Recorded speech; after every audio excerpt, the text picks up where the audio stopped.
What's happening, everybody? We are here in Accra, Ghana. Once again, been here, but we're back at the Tailors shop. We're here with Elikem. He is known as the Tailor, and we're going to just have a conversation, and you'll be able to see how we vibe. Some of the clips from behind the scenes you'll get a chance to see, but anyway, we're here. Elikem, glad to be back again. Yes. It's always good to have you. And I should say thank you very much for supporting the brand, the Tailor, and bringing the good people from the United States.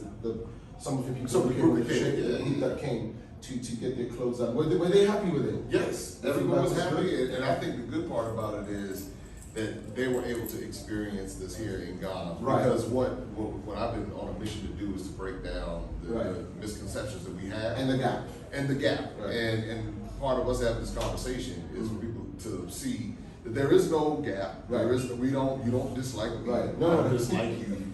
We're not sitting here fighting each other. Right. We don't have this big, craziness between us. Right. And really the thing is that we have more in common. Right. And we didn't grow up together. Right. There's a considerable age difference between us. Right. So, well, it's considerable. I would say it's about, well, we won't even do it. We could go there, It's but considerable. no, but I feel you, because even the first day we met and we spoke, there was such a great vibe and a good rapport. And from there, I'm just happy I met you, actually. Likewise. Yeah. And I can sense the genuine vibe that you have. And that's one of the reasons why I want people to come. That's why I keep bringing people. I'll take that as a compliment. Yes, Thank you very much. It is. So how did you get started in fashion? My story. I love to tell this story, and I say it over and over again. I got into fashion when I was in the university. I was in my third year, about to go to my fourth, but I had tuition problems. Yes, I couldn't pay tuition. School fees. Going four, yes. School fees. You go to school fees too? No. Tuition. Well, there's school fees everywhere, but It was tuition. tuition. So why nice. didn't you just take out a student loan? That's what we do. That's what we do in America. We just So over here, we don't. Well, there's a few people who have access to student loans, but it's not very accessible. That's good. People owe too much, eh? It's slavery in America. It's the new slavery. I tell people in America to avoid them. So Right. I couldn't pay tuition going forward, so I deferred a year and I came home. And I found out that back then, I love to wear clothes that look different. So I'll go to your thrift stores and I don't know if you've been to Cantamanto. Have you been to Cantamanto? No, I'll go. So Cantamanto is a place in Central Accra where they sell second-hand clothes. No. So it's clothes that have been handed down from the Europes and Americas, clothes that people give out to charities. Some of them find their way here, mysteriously. Of course. You know that. And so it's almost for masses and people who can afford expensive clothes. And back then you wouldn't find like your Zara or H&M where you can go into a retail store and pick out clothes off the rack in sizes. So Cantamanto was our Zara or H&M.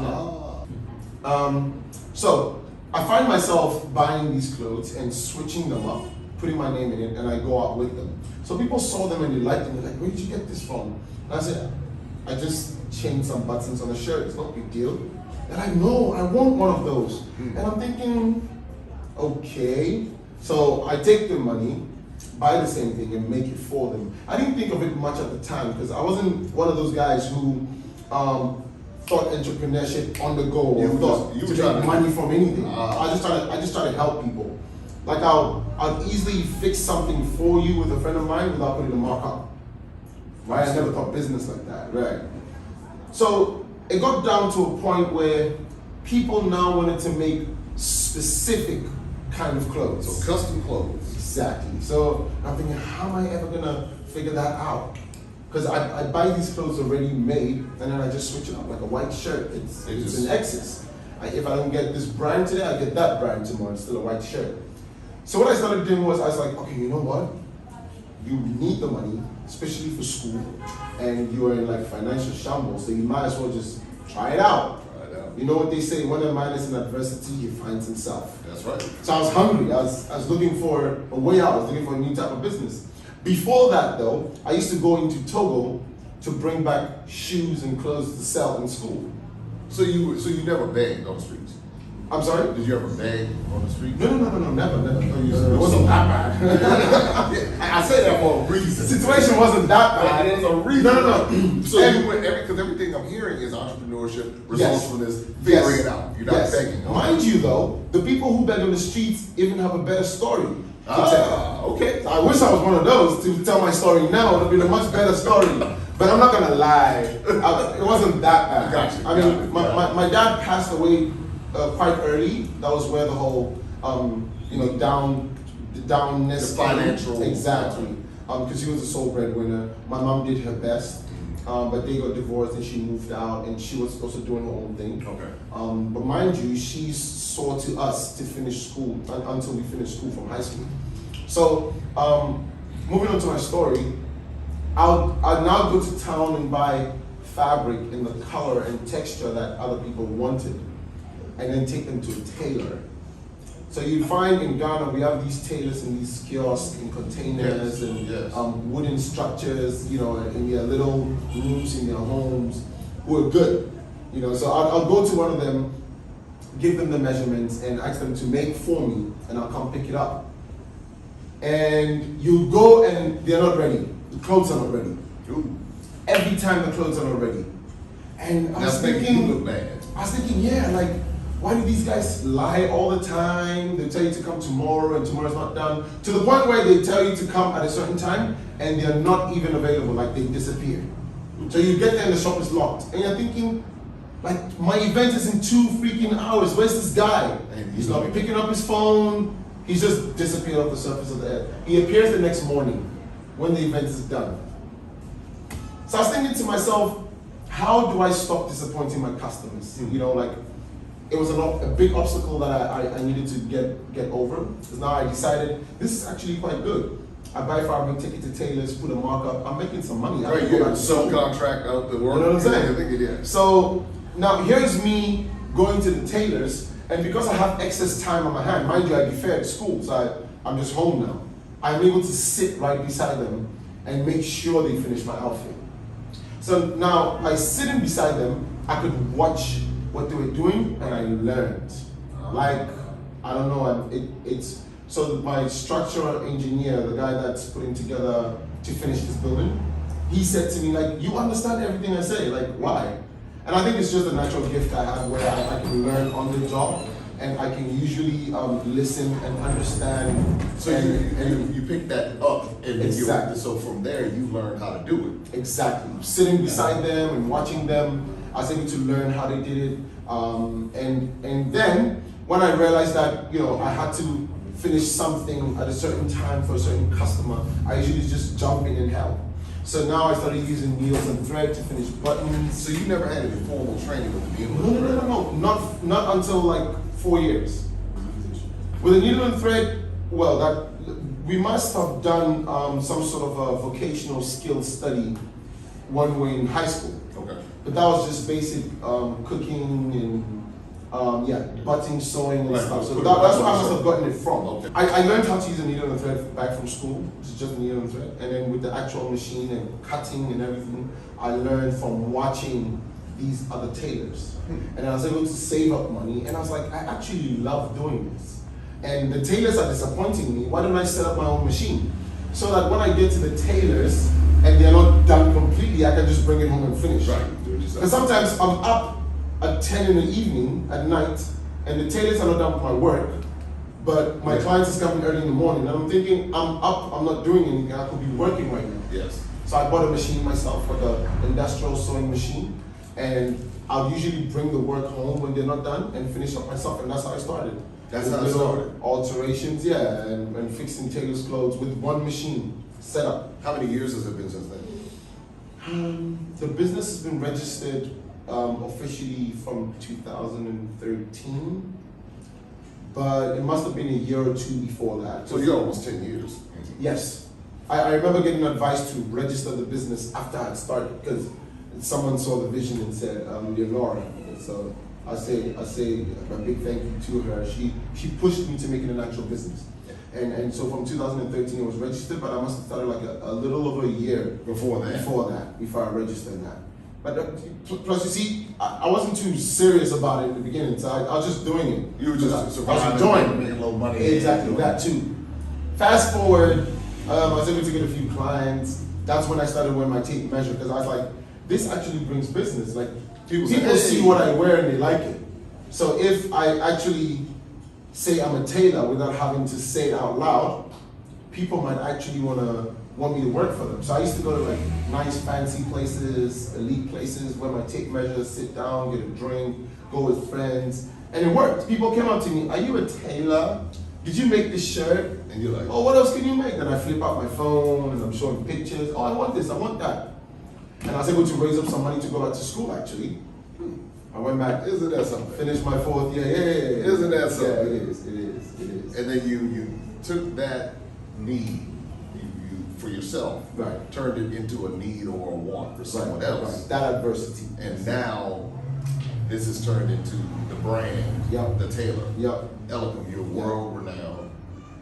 Well, if you want to put it that way. I'll put it that way. Thank you very much. Yeah, I mean, world renowned. I try my best, and yes, I am known, across waters, and I put so much work into the work, so much that I feel like I'm doing too much, but I'll appreciate that comment. It makes me happy that my hard work is being seen. Yeah, because think about it, you know the story from the beginning. Right. A lot of times people don't appreciate the story because you Right. remember when it first started. Right. But most people in business don't know all of what you have to go through Right. behind the scenes Right.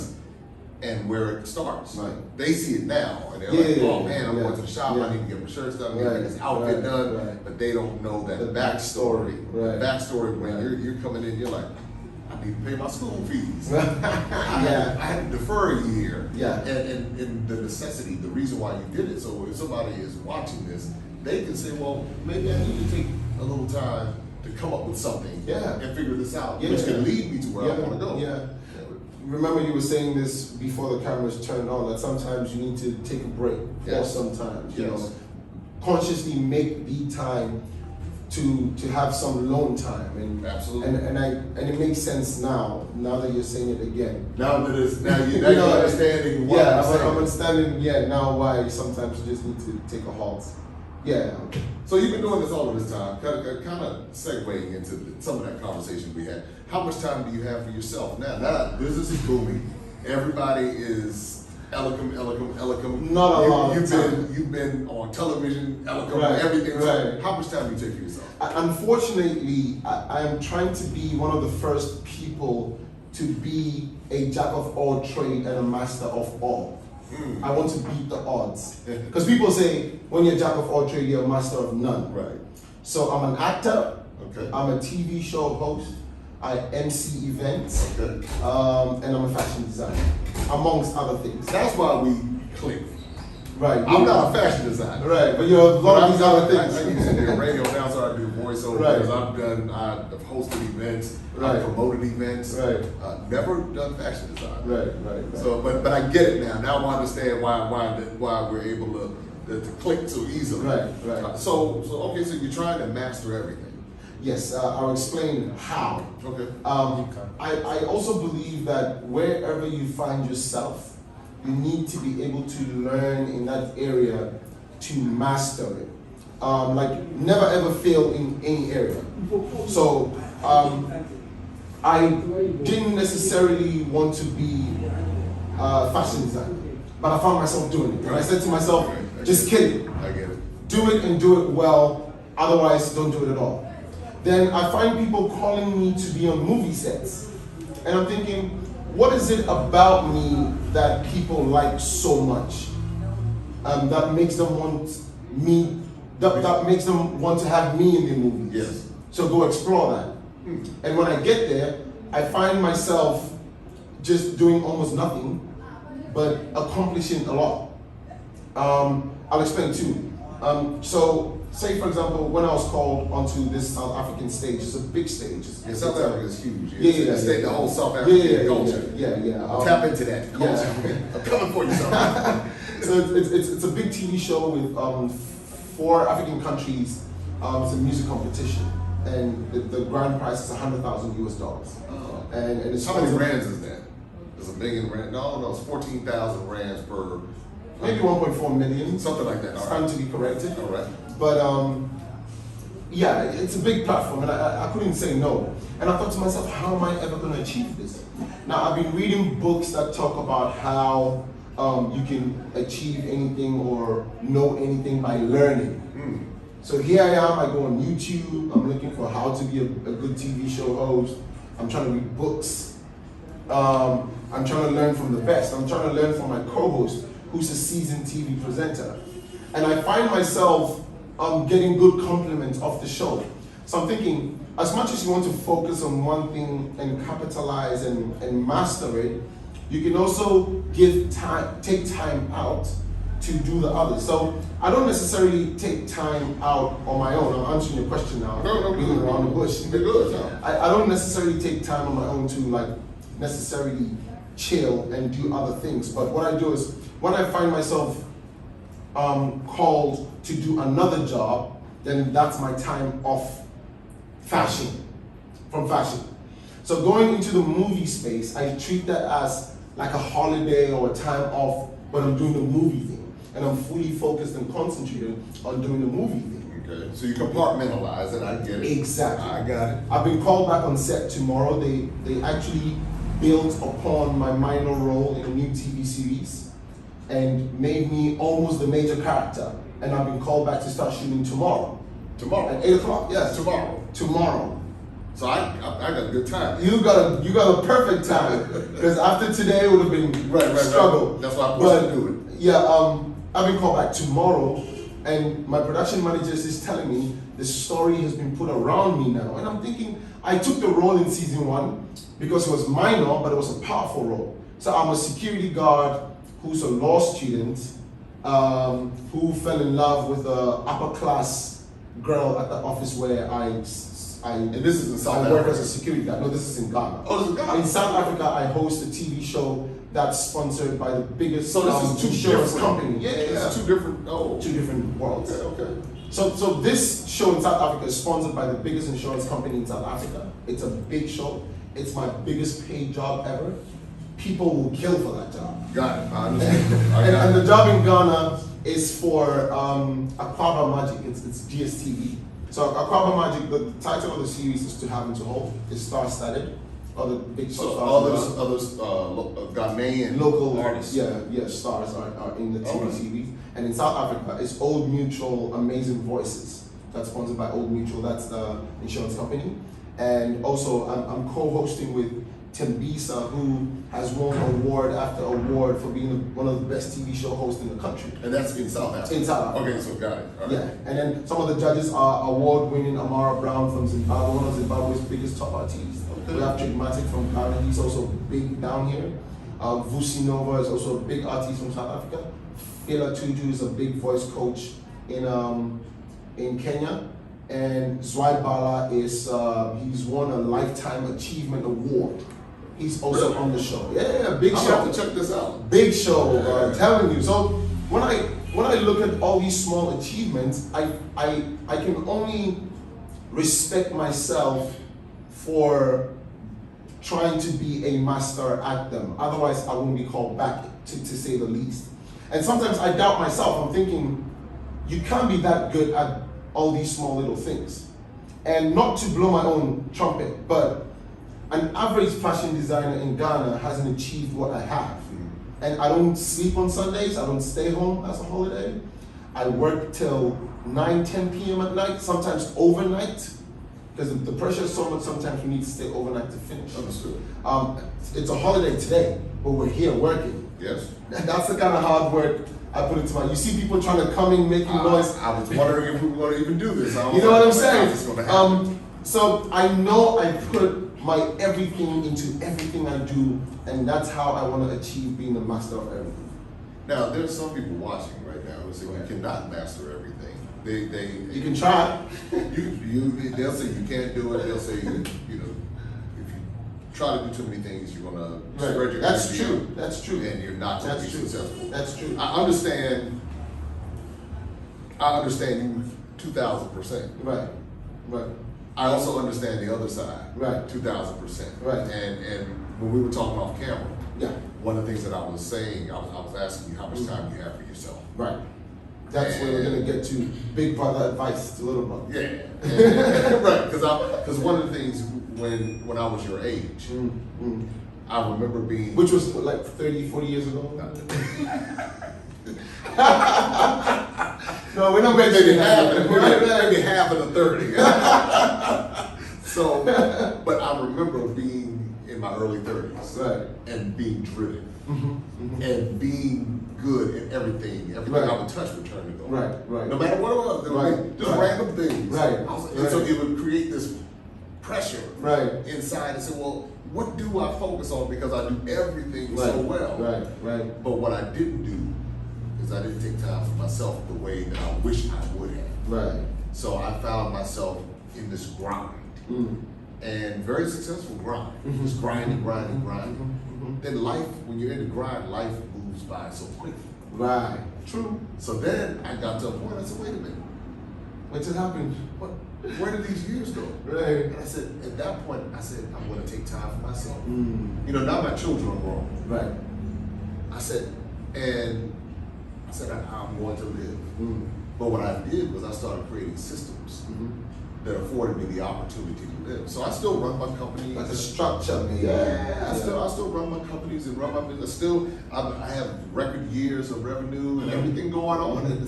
But now you see I'm here in Ghana, and everybody's trying to figure how do you be all throughout Africa? Because I was intentional about the systems. So because you're so talented and so have so many different things going on, what I would encourage you to do is to create systems that support all of that talent, but then allow you that time to be free. So that's beautiful advice. I'll take that. But can I ask you? Sure.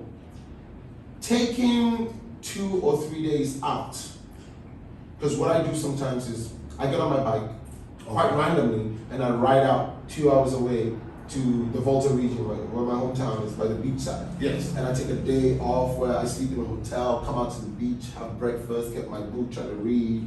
I'll still reply messages for work though, but does that count as taking time off for yourself? It does. Like once every couple months, 3 months, just To take one day. a night out, 2 nights, 2 days out by the beach, out of town. I'm rewinding to when I was your age. It feels like it in that moment, but what you could be missing is what I treasure now. Right, that long you time to meditate, think, yes, work, right. Or it's a balance because you're still building. Right. And you probably Literally. you're literally still building. So I Right. get that. I mean, I'm still building in this whole new space that I'm in with Right, Africa, yeah, tours and yeah, education and everything. But it's like, if I could replay it again, I would be more intentional about the off time, because there's a book called The Power of Full Engagement. A full engagement. And what happens is those people who excel on that next level, the highest level, they all have this practice of disengaging fully, Right. so they can recharge. Is that like the early morning meditation thing It a lot could of them be. talk about? Well, it could be, but they do something even in the midst of their competition. They find a way to disengage so they can recharge. Because eventually, what happens is you will go and then you'll get tired, and you'll say, okay, you've achieved. Really, what happened for me, I had achieved so much that I hit a plateau, and I said, well, what am I going to do? I've done all this. There has to be something else to it. There has to be something else, and that's what I went on the search for. So if I could go back to your age, early 30s, Right. I would travel more. Right. I would say I'm going to take a month off or 2 weeks off, Right. and I would do that every 6 months or something. Right. And then because then that way when you come back, you have more energy. So you're saying the fact that I traveled to South Africa for a month to shoot doesn't count. No. it has to be intentional. Yes. Like this is me time. I'm not gonna go do work. I'm not shooting any movies. I'm not doing it. This is just me, just in South Africa, in a little hotel room in the corner or an Airbnb, whatever. Just you time. That's right. Off. You Disconnect. Sleep all day. Because I have a good concept about getting away and having you time. I even made a video about it on my Instagram. But I didn't speak about or think about having that long of a you time. Because like you said, I'm still in my building stages, and I feel like taking too much time off affects what you're building. Because I don't know about the culture in America and the people who you can employ to work with. But over here, it's the same. It's the same. Over here, there's like some sort of, okay, then I'll say just generally in business. Yes. It's very hard to find good people to work with. And when you find good people, there's always usually some deficit. Because naturally, you can't find people to do things the way you want. Right, you can't find you. Exactly. Yes. And they also say a good entrepreneur doesn't need to know how to do the work. You hire people who do. I agree. But then hiring a certain level of expertise could run down your business too early. Because then you're probably employing more than you can afford. Yes. Because I'm not going to hire a chartered accountant or a professional that I have to pay maybe $2,000 or $3,000 to a month. Yes. That's probably how much I make the entire month. Got it. You know, just to run my books. I'll probably be looking for a creative director who can bring in fresh ideas where we can sell. Stuff like that. So I want to ask this question. Is it very? I'm sorry. I'm asking you questions now. I noticed. I was like, oh, this just turned. Oh gosh, but I don't know. So I hear that we need to form the structure. Yes. But when you take that much time out, doesn't it affect the business? If you take too much time, that's why so it's balance. Yeah, you have to have a balance. Right, and right, you have to plan for it. Fix the right structure, balance it out, go and come right back. Yeah. Right. So it doesn't mean you have to be gone for a month at a time. Maybe you do a week every 4 months. Right. Right. See, a week you can have something you can manage. Something you can manage. Right. I used to go. I went 7 years straight. Never took a vacation. Right. Just grinding, grinding, right. building, grinding, hitting the goals, hitting the next, and then I got to a point where it was no longer enjoyable because my life had turned into this routine. Right. And I'm watching everybody else go on vacation. I'm watching everybody else talk. Live a nice, happy life. Right. And I'm sitting up here. I know. It's not a matter of taking away from your money. If you plan for it, that's the thing. Planning for it, because when you get older, what you're going to value more than the money is your health. Yeah, and the time you spend with family, because then you'll be looking for that now at a certain age, for family to come around, for companionship, stuff like that. Now that's one thing I didn't miss out on. Yeah, I made sure there were certain things, like when my children were growing up, I was present for everything. So I don't look back at those years with regret, and that's probably a part of where I was driven to. Because I wanted to make sure I was engaged in their upbringing. Right. And so that, but as far as when I think, and as you get closer to certain milestones in life, you recognize you have less time to do certain things. Right. And so now you don't wait. Now you do what you need to do. That's why I'm traveling all over everywhere. And not that I don't feel old. I don't feel run down in any way. I just recognize priority-wise. But to your point, you do need to establish a foundation and build so you can do it. But taking some time off is always good. Yeah, definitely. I think so too. I just didn't consider how much time off. Right. And I thought, going to do these other things is taking time off. Like tomorrow I'm going to shoot the TV series. It's time off for me. It's time off from tailoring. Right, but it's not time off. But your mind is still on something. Right. It's still going. And honestly, I don't know if it ever turns off. But at least physically, if you give yourself, because I'm a cyclist. Right. So you do motorcycle and cycling, right? Yes. I ride a bicycle. Sometimes I won't call myself a cyclist. I do it for the sake of exercising. Yes. And the fun of it. Yes. But I'm not a cyclist. I graduated to cyclist. I've done a central ride, and I'm notorious for doing 50, 60 miles, 70 miles, just because that's what I'm saying. Right, Once you get to a nice, certain point, nice, one, nice. you try to preserve what you have Nice. as far as health-wise, Right. but then at the same time, the breeze blowing in your face Right. and seeing, knowing all these different Yeah, things. and when you're riding, there's a lot of freeness that comes to your mind. It's not like driving or riding a motorbike or walking. It's different. You're gliding sometimes. You're using a bit of energy.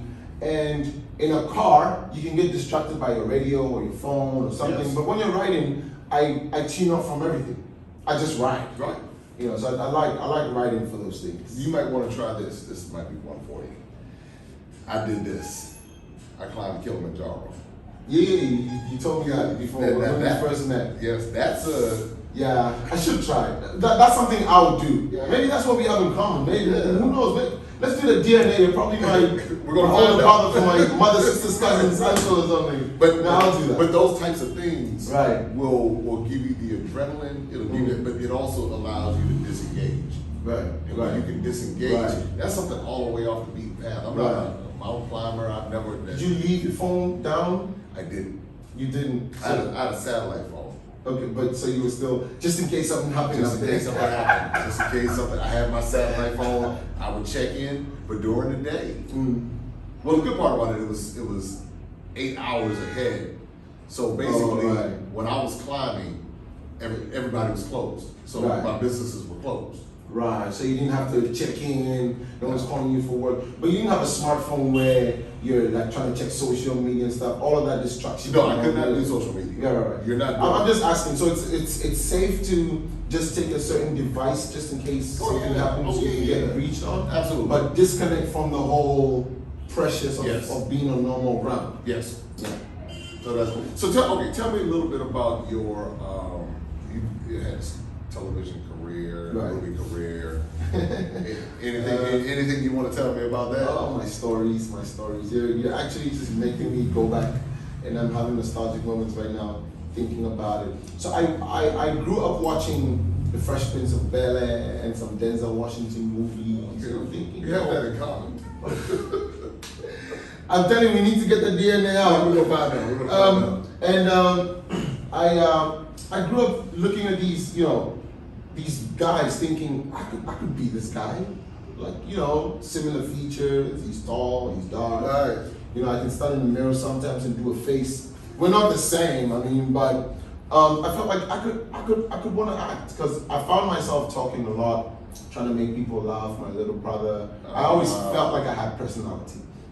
So I went to the university to do theater arts, drama, and a combination of psychology, archaeology, linguistics.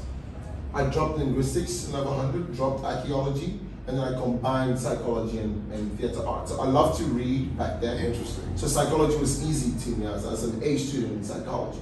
And I kept drama because I wanted to act.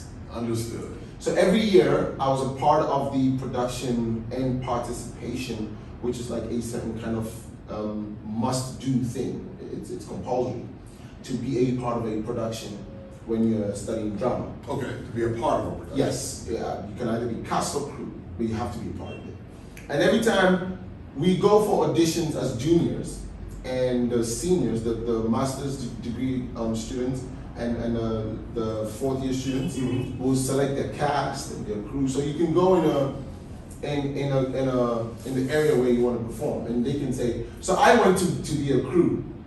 Oh, so although I wanted to act. Oh, so you didn't go on stage. At first I felt like it was too much work because I was a little lazy while I was in school and in university. I felt like something told me I shouldn't be here. As if I knew I wanted to be a fashion designer. I was supposed to be in fashion school maybe, but not studying archaeology and linguistics. I didn't feel right studying. Yeah, that threw me off. Archaeology. I was like, what am I doing studying archaeology? Yeah. So I dropped it. What am I doing studying linguistics? I dropped it. It had no impact in my life. Yet I knew I had such strong, a strong edge to do something, but the things I was doing wasn't it. So drama was the only thing that felt like it. And psychology because I could read and understand and pass the exams. So I kept it for the sake of good grades. All right, good grades, got it. And so my acting career started on stage in Labor, where I go for auditions and they pick me to be a lead character. Automatically. And I'm thinking to myself, why I gotta be lead though? Like, school, I don't like school. Guys, can you just give me a small little role? Let me just come for rehearsals an hour a day and go home. But you have the lead role. But they insisted that I play that role. So I'm like, okay, cool. I like to take a challenge, why not?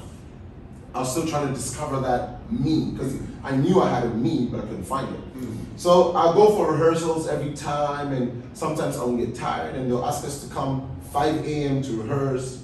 Sometimes 5 in the morning. we rehearse overnight, because the day to go on stage to actually perform is coming, and we are not so ready. So, okay. So now we have to work overtime. Oh, I understand. I know very well. So we did all that, and I started enjoying it, and the games we play. And you know, the notion of the drama students and the students doing drumming and dancing in the University of Ghana is that they're students that came in with lower grades. So you usually didn't want to associate in that group because people would look at you like, oh, you're one of those students who were just considered well. Because if you choose like a course in the sciences or the arts, STEM, and your grades were not too good, they put you there oh, as a second choice or something. oh, You know what I mean? so they put you there. Right, sometimes, unless you choose it yourself willingly. Okay. Right, so people know they want to do drama and they go there, they go for it. But So they're comfortable with it. yes, Those who, but other people are thrown there. So, as a matter of fact, I started enjoying doing it, and before you know it, you hear of an opportunity outside for a commercial for a telecommunication Yes, company. yes. I did a commercial for Vodafone at the time. okay. You hear of a commercial for like a bottled drink. So Commercials you came would up do for all auditions. those types of commercials. Yeah, so in between there, while I was in school, I would go out and audition for TV roles, movie roles, commercials, and I'll get one or the other. Always. Not all the time. Sometimes I wasn't picked, and I come back to school miserable, but it was okay. Because remember, I wanted to be a Will Smith at Denzel Washington. Right, so that and I was means the you only get picked. Yeah, I didn't have money to travel out, to try out Hollywood auditions.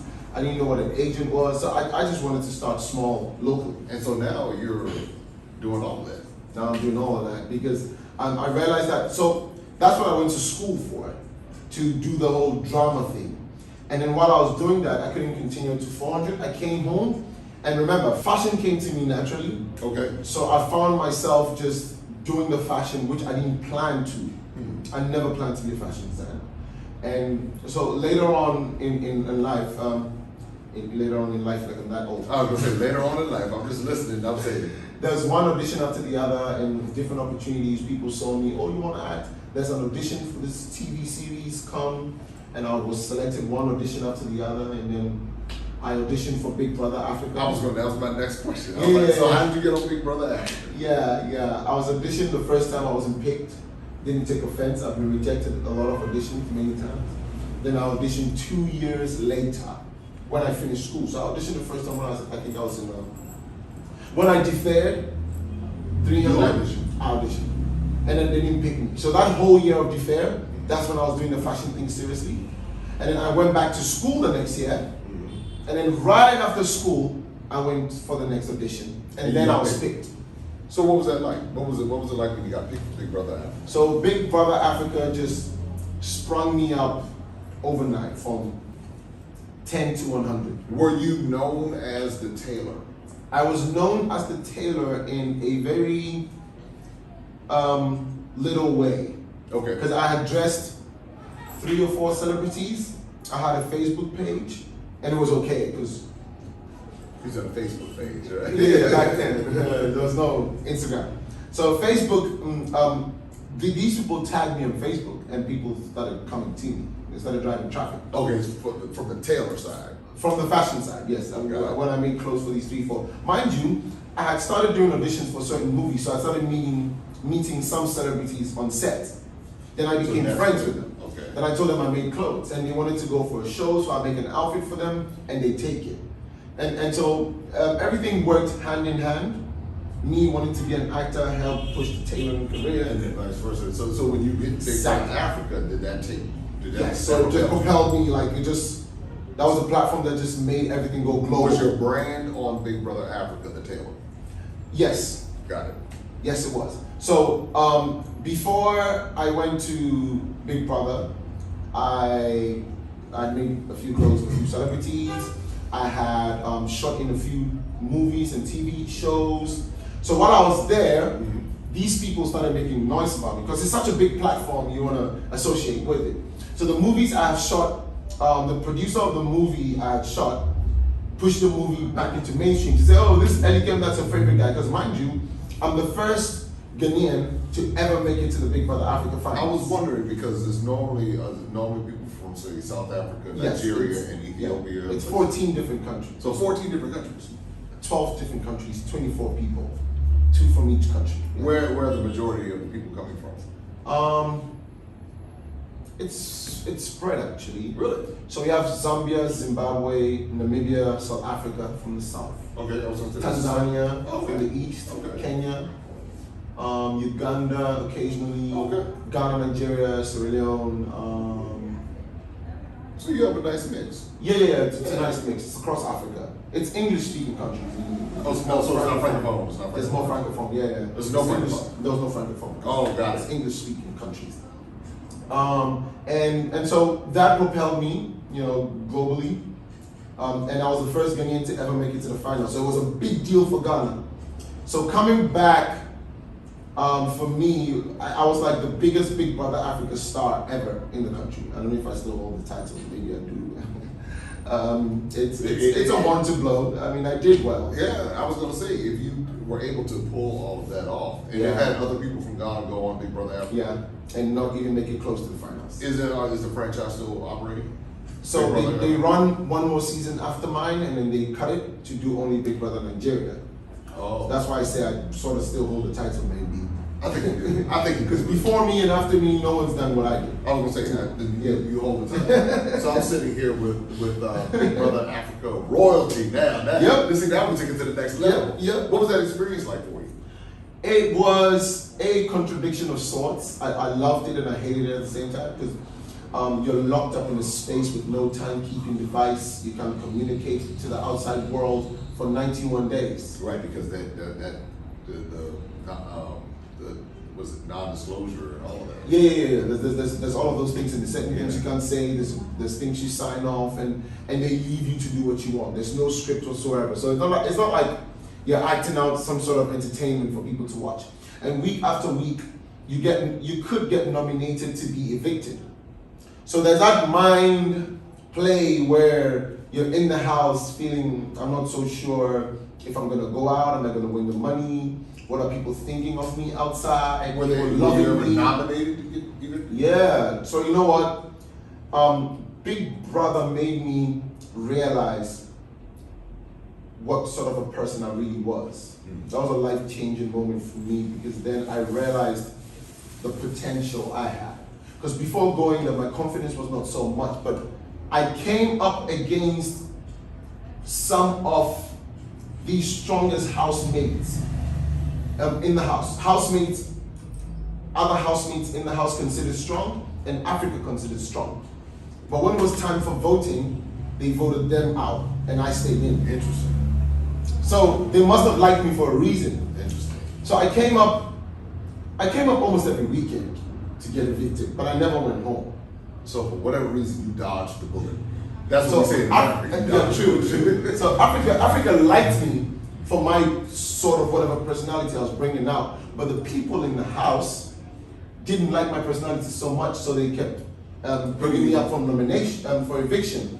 Now, there's 2 reasons why people would nominate you. One, because maybe you're competition and they need to get you out so they win the money, or they just don't like you.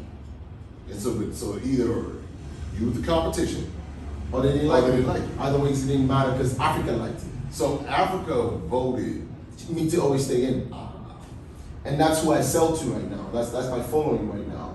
And so, like I'm saying, it made me realize the sort of a person that I was. It made me gain more confidence in myself, because to come up with such characters, because you go in the house feeling like, oh, Jay, like such a strong personality. So you think you think all talent, is going to take it, and then they get and then they take him out and you're still there, and then you only come out to realize that they didn't respect that person as much as we did, and you watch on the show and you realize how petty they were by backbiting you or gossiping behind your back. And you didn't know that it was happening. Because I was in the house, but it showed on TV. So you realize how people could look a certain way but could be fake behind your back. The game taught you all of that. Yeah. Wow. It's apparently a psychological study that turned into a game and a TV show. This Big Brother. So you can can anybody go back and rewatch those episodes? Yeah, there's a few of them on YouTube, and I think there's like the actual thing on their website. All right, I'm gonna check it out. Because now I'm learning. So after Big Brother Africa was done, how did your life change?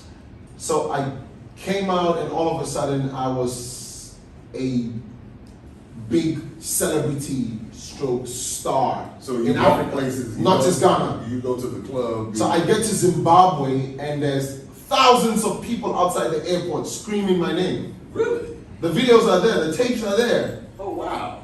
And I'm carried and chauffeured in a nice car, and I'm on top out waving like a president, and everyone's screaming. And you would love it every minute of it. You loved every minute. Well, yeah, of course you do. It was nice. It was nice.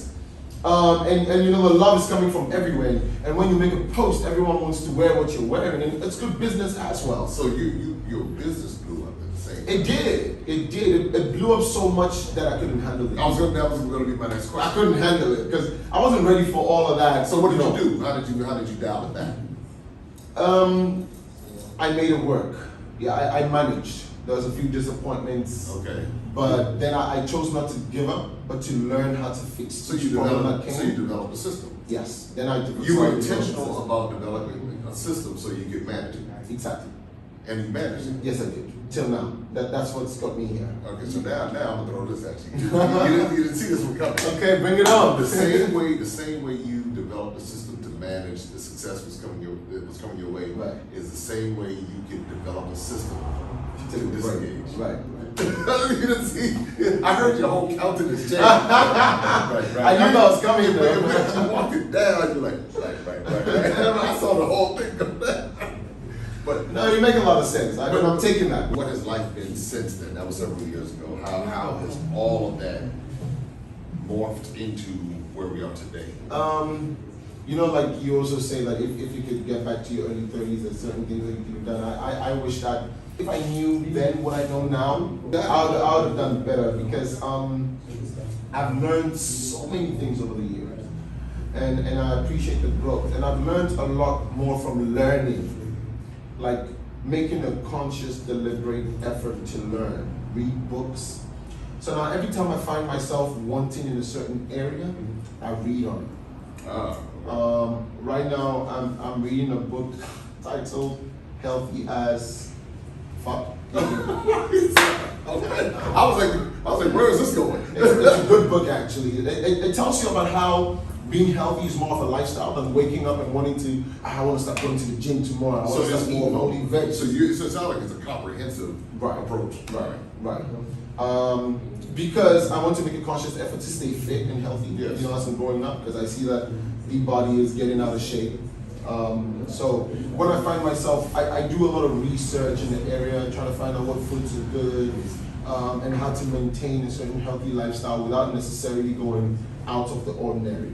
Okay, so not going to an extreme per se. Exactly. And then after 3 or 4 years into my business, from when I started, I realized that I have the drive and a little bit of talent from watching and learning and fixing, but I want proper formal education on how to actually achieve the shirt in a much better. So you're not actually going to take classes? Then I took classes. That's when I took classes, 3 or 4 years after, when I'd already started, the business was running. Have you already made money? So I tried to go to a fashion school in Ghana, and I couldn't find a way to disconnect. So there was an opportunity in South Africa to shoot a movie. I'm talking about 5 years ago, and I took that opportunity, went and shot the movie, and I took another month off to do fashion school, and I got a certificate for it. So you have, okay, so you have credentials. All right. Yeah. And I'm planning to do other courses. Right now, I'm also trying to do a bit of research and read books on lean management, because a client of mine walked in and started talking to me about how, because I was trying to complain about how there's a lot of work and employing more tailors is not so necessary, because we just need to find a way to manage resources and tailors to get work done more efficiently. And he gave me the topic of lean, a subject under lean management. Lean management. Where you actually lean up the business. So if the business is chubby, you got excess fat. So you get rid of all the waste, excess. Exactly. And actually work with less to achieve more. Yes. So that's what I want to learn right now, is lean management, to be able to get optimum and the best output and results from the work. So it's all been a learning process for me. But that leads me to the next question. Where do you see yourself in 5 years? So I'm trying to be global. I'm trying to be a global brand. I want to be like the Zara of Africa, from Africa to the rest of the world. Okay.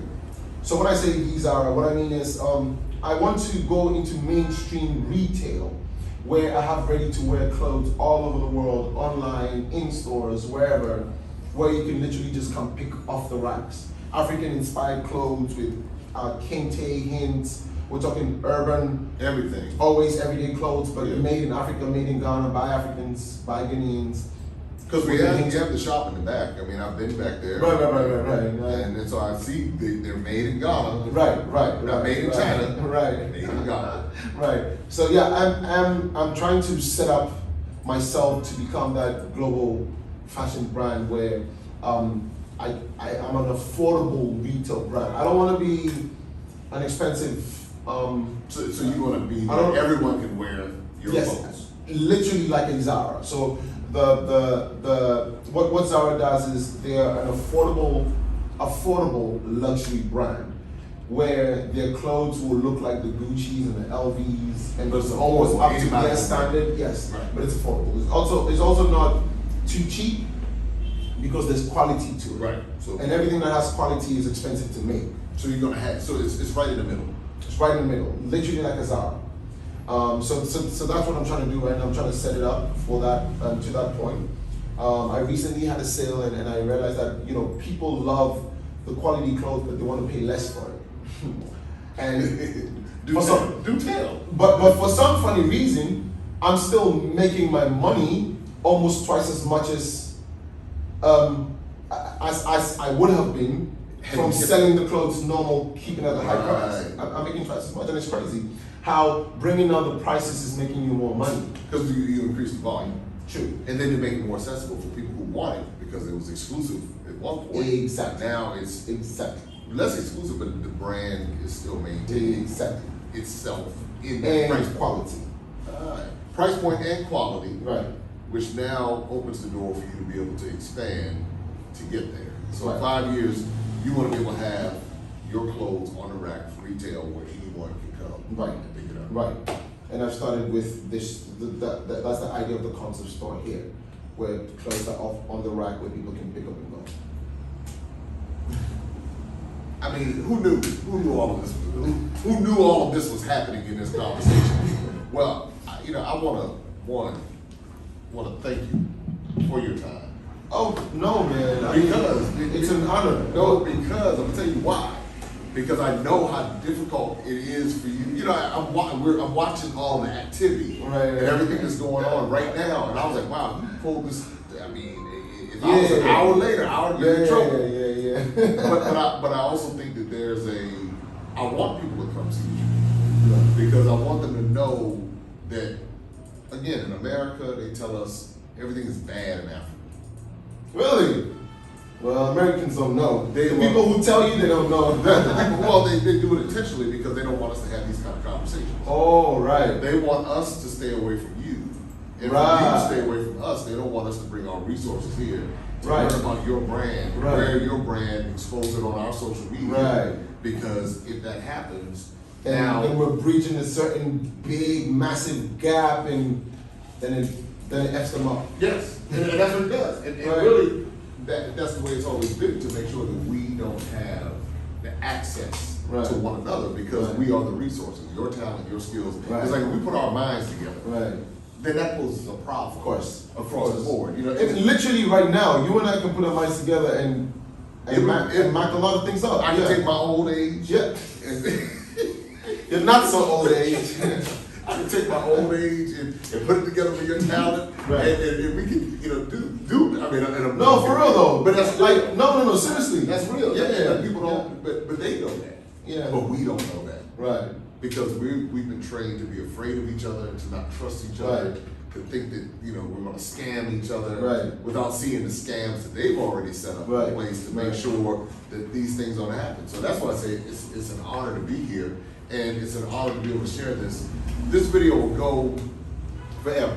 Yes, of You course. know, it'll go. They say the internet never lies. It never Once lies. it goes there, it's there. That's it. And we have it out there for people to understand that there is no dislike, there is no division. Right. I want to keep bringing people back to see what Right. you're doing, Right. and to support what you're doing, Right. to help you become that brand. Right. Because best believe the names that you mentioned, Mm. someone in their space Mm. supported them to make them global Of brands. course. And without question, it was never even a second thought. It was never Right. whether or not they should. They just Right. did it. Right. And so when we begin to do that, Right.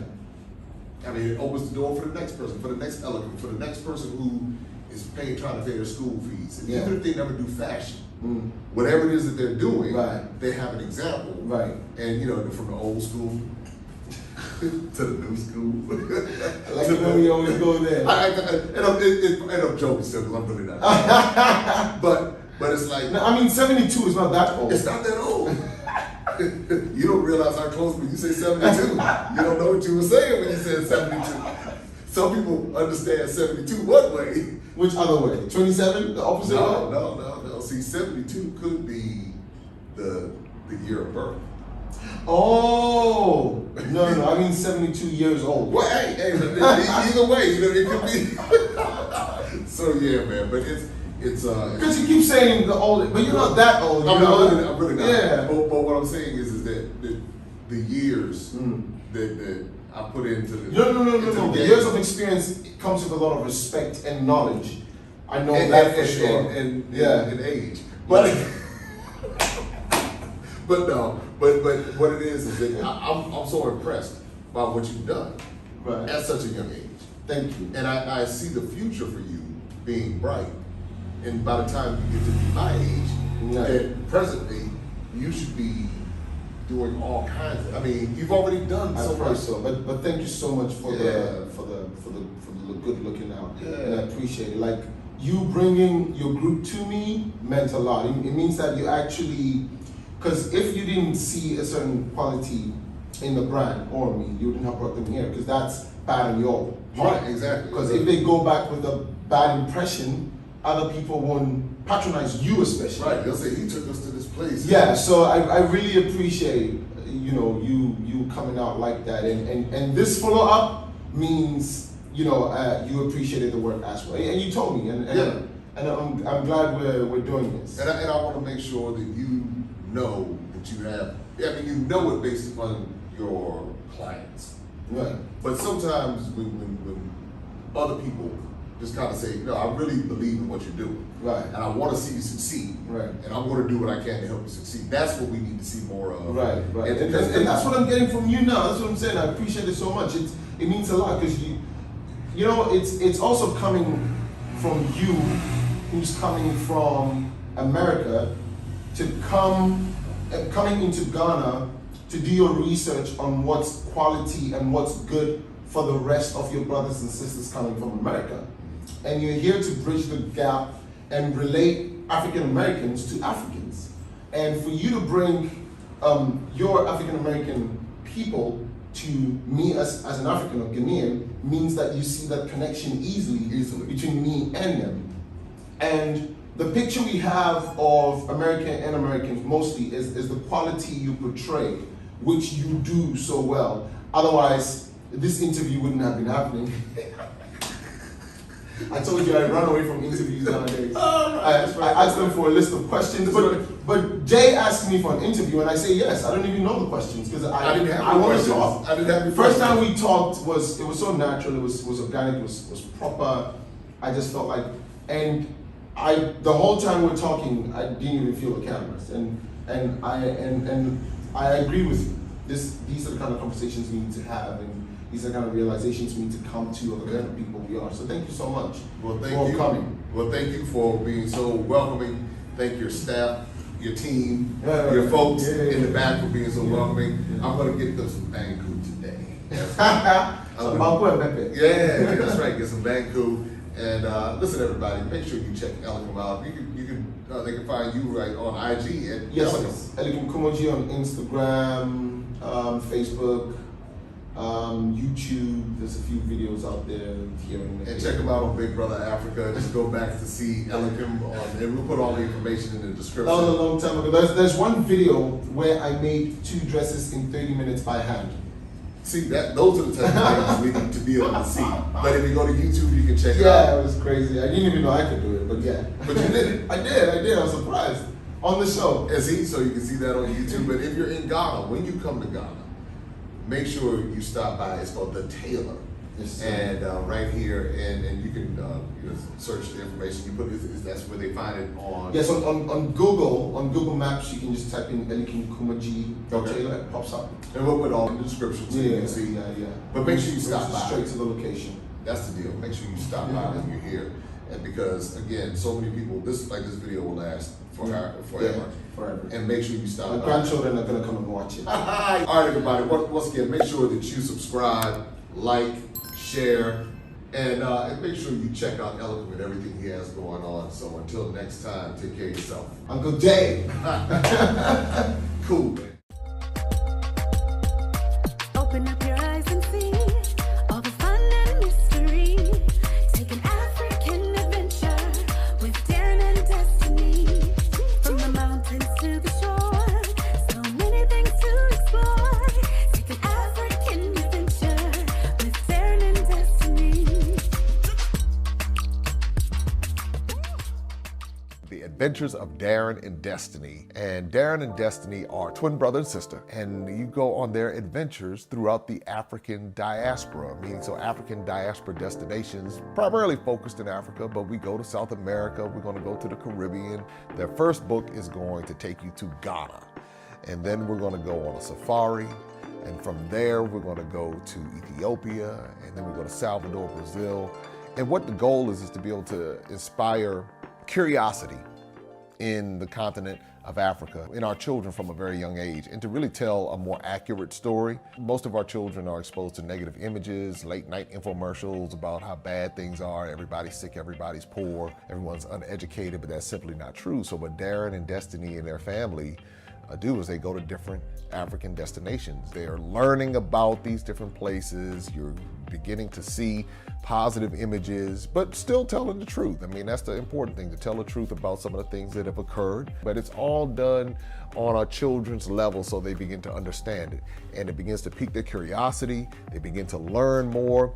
And hopefully one day they will want to explore and visit the continent of Africa and its many countries. There's just so much that Darren and Destiny are able to do, and as they're doing it, it's like they begin to open the minds of a new generation, and they don't get bombarded and indoctrinated with negativity.